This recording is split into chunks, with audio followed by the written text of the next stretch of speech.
Olá, meu nome é Lucielma Andrade, eu faço parte do campus Professor Alberto Carvalho, especificamente do Departamento de Física, o DFCI, da disciplina de Instrumentação para o Ensino de Física 2, do professor Celso Viana Barbosa. Neste vídeo, vamos começar a falar sobre as leis da termodinâmica. Em um outro segundo vídeo, vamos finalizar esta parte das leis da termodinâmica. Bom, os objetivos desta videoaula: compreender a conservação da energia expressa na primeira lei da termodinâmica, continuar desenvolvendo o conceito de calor e de trabalho, compreender a termodinâmica dos 4 processos básicos de um gás ideal, entender a física dos motores térmicos simples, reconhecer que a termodinâmica tem aplicação prática para dispositivos reais e saber que existe um limite para a eficiência de uma máquina térmica. Para dar início à aula, o professor apresenta uma atividade, que no caso são essas duas imagens, e solicitará que os alunos formem grupos de no máximo 5 alunos, para que possam descrever fisicamente o que cada uma dessas imagens nos mostra. Após a análise em grupo, o professor solicitará que os alunos solicitará que uma pessoa de cada grupo se posicione e compartilhe suas informações de acordo com a análise coletiva. Cada grupo terá no máximo 5 minutos para descrever cada imagem. E aí está as imagens. No caso, vou reservar um tempo para esse debate dessa atividade. Eu estruturei este vídeo da seguinte forma: atividade e conteúdo. Eu quero que ele faça as atividades e, em sequência, conteúdo para que eles possam fazer associações. Bom, na primeira etapa, o professor fará uma revisão do que seria calor.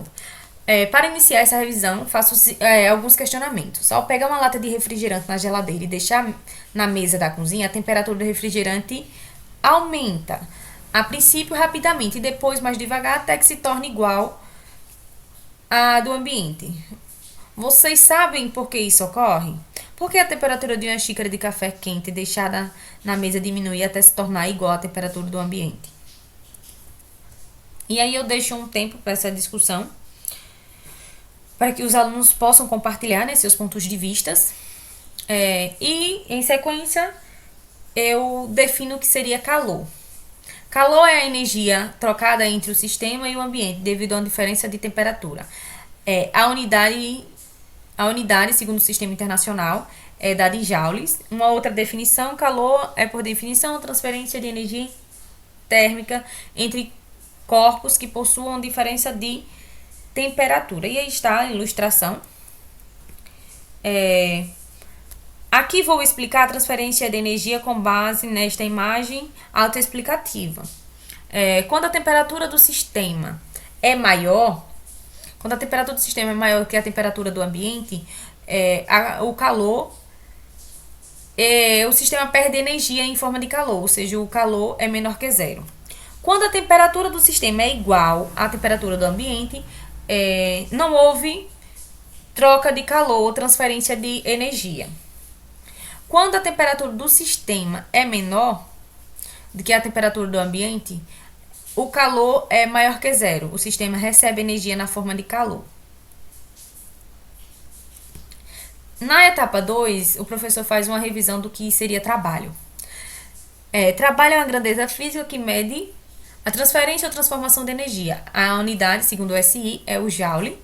Além disso, o trabalho é exercido por uma força equivalente à variação da energia cinética, bem como da energia potencial, atribuída a um corpo ou um sistema de corpos. E aí está a imagem de realização de trabalho. Na etapa 3, o professor faz uma abordagem da primeira lei da termodinâmica. De acordo com o princípio da conservação, partindo do princípio da conservação de energia mecânica, o sistema total, a energia total de um sistema sempre permanece ou mantém-se constante, já que ela não perde, mas sim é transformada. E levando em consideração esses dois pontos abaixo, se começarmos com o princípio da conservação de energia mecânica e em seguida adicionar calor como método adicional de transferência de energia, obtendo que energia cinética mais energia interna é igual ao calor mais o trabalho. Embora o trabalho possa fazer com que todo o sistema se mova, e isso é o que consideramos na mecânica, agora estamos interessados apenas nos sistemas cujo centro de massa permanece em repouso. Assim, podemos definir que energia mecânica é igual a zero. Com essa restrição, e se mudarmos o trabalho para ser o trabalho realizado pelo sistema, a lei da conservação de energia se torna a primeira lei da termodinâmica, que nos diz que energia interna é igual ao calor menos o trabalho. E na quarta etapa, vamos falar dos processos termodinâmicos. Nos processos termodinâmicos,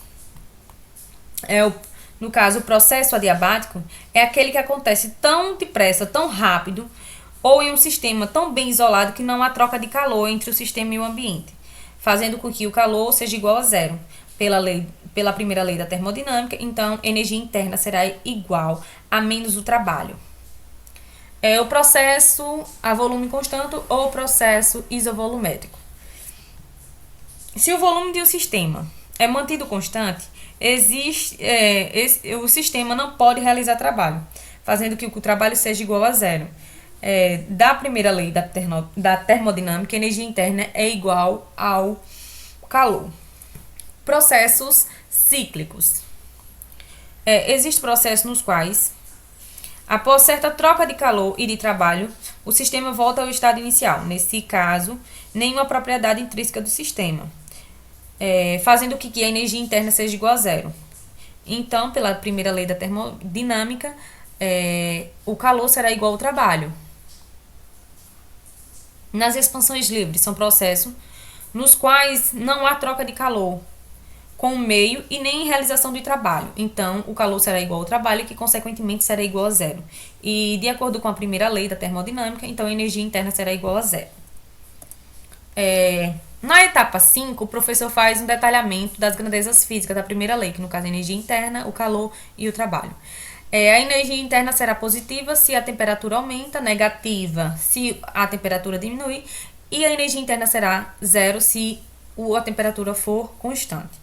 O calor positivo se entra calor no gás. Se o calor é negativo se o calor deixa o gás e zero, e o calor será zero se não houver troca de calor. O trabalho será positivo se o gás for comprimido, será negativo se o gás se expandir e será zero se o volume se manter constante. Após a abordagem da primeira lei e dos processos, eu faço uma atividade. Ana está fazendo uma dieta. No primeiro dia ela consumiu 1.850 quilocalorias, no segundo 1.105 calorias e no terceiro dia 789 quilocalorias. No primeiro dia da dieta, Ana gastou aproximadamente 2.331 quilocalorias. Já no segundo dia, ela gastou aproximadamente 2.115 quilocalorias. E no terceiro dia, 3.180 quilocalorias. Com base nesses dados, calcule a variação da energia interna e verifique se Ana ganhou ou perdeu caloria. Aí tem os cálculos da energia interna do primeiro, do segundo e do terceiro dia. E depois explicar o que aconteceu com Ana.